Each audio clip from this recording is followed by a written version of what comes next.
Hi friends, আমরা চললাম জগন্নাথ দেবের রথযাত্রা। রথ টানার দিয়ে রাস্তার উদ্দেশ্যে আমরা যাচ্ছি। হাই ফ্রেন্ডস, আমরা যাচ্ছি রথযাত্রার উদ্দেশ্যে, রথ টানার উদ্দেশ্যে এসছি আমরা। জয় জগন্নাথ। আমরা প্রায় শ্রীমন্দির থেকে 4 থেকে 500 মিটার দূরে আছি। আমরা যাচ্ছি, আমরা আপনাদের দেখাচ্ছি আজকের রথযাত্রায়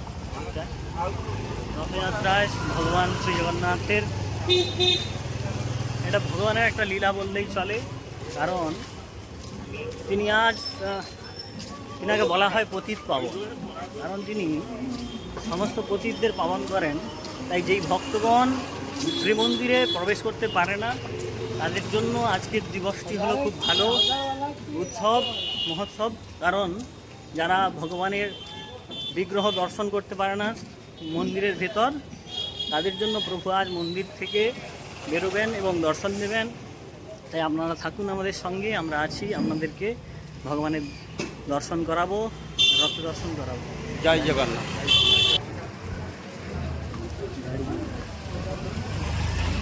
আমরা কিন্তু মন্দিরের সামনাসামনি চলে এসেছি।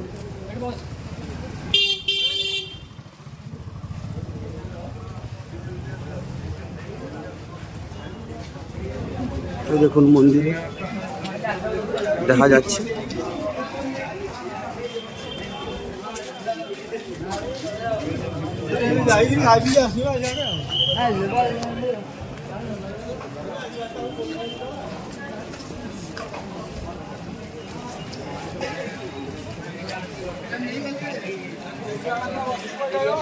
দেখুন জগন্নাথের খোঁজা বিখ্যাত পুরীতে, সেই খোঁজা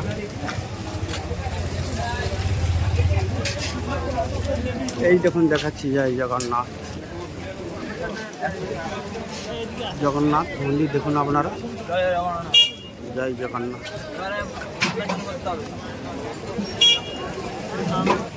পুরীধাম শ্রীক্ষেত্রে বিরাজিত আছি।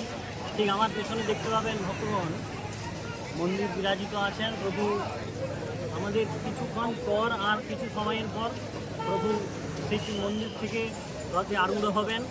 আর বলা হয়েছে রথারূঢ়ং গচ্ছ পথি মিলিত ভূদেব পটলই স্তুতি প্রাদুর্ভাবং প্রতিপাদ ভূপাকর্ণ সদয়। অর্থাৎ শ্রী জগন্নাথ অষ্টকে বলছেন প্রভু তিনি আজ রথারূঢ় হবেন, আজ তিনি রথে চাপবেন এবং সমস্ত ভক্তদেরকে দর্শন দেওয়ার জন্য তিনি শ্রী গর্ভমন্দির থেকে তিনি আজ রাজপথে রথ নিয়ে বেরোচ্ছেন। এবং যারা যেমন আমাদের সনাতনী নয়, যিনারা হিন্দু নয়, তিনারা কিন্তু গর্ভগৃহে প্রবেশ করে ভগবানের দর্শন করতে পারেন না।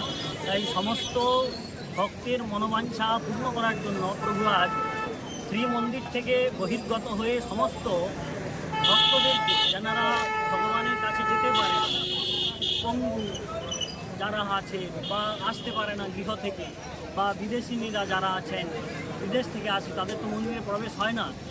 সেই জন্য প্রভু আজ রথারূঢ় হবেন এবং সমস্ত ভক্তবৎসল ভগবান সবাই কৃপা বর্ষণের জন্য আজ রথারূঢ় হয়ে সমস্ত ভক্তের প্রতি কৃপা দৃষ্টি বর্ষণ করবেন।